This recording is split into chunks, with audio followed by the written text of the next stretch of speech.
Just be there for your kid. If he's got a problem, talk to him about it. Don't let him try and do things on his own. Like, get through everything on his own. You got to be there for him. Even if they don't want to talk, you still got to try. Don't give up. We live in an era where drugs and alcohol are all too available to teenagers. This is a reality that can and must be changed. Recent state of Illinois statistics reveal that underage drinking in Iroquois County is higher than other counties. This means we all have work to do to help our teens learn how to cope with peer pressure, fitting in, and curiosity or boredom. Some kids are able to say no. Others have a difficult time with no. Together, we can help our teenagers to say yes to safe and healthy choices. Your brain is always constantly growing and changing. Even when you get older, there's even new data to suggest that your brain is still changing all the time. But the most important years are, when you're younger and into your adolescence, because that's when the brain develops the most.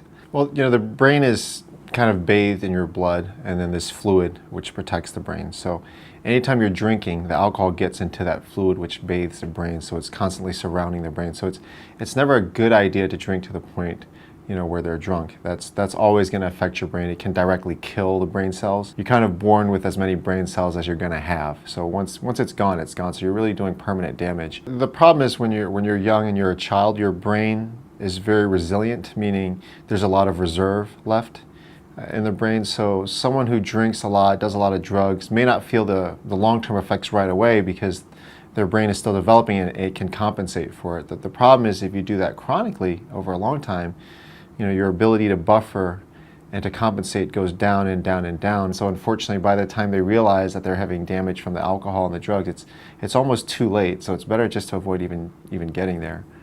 I guess if I try to relate to them, I would put it something like this. Maybe you could say something like, okay, you have a phone, you've got about 10 gigabytes of data, and that's all you get for your whole life. Once it's gone, it's gone.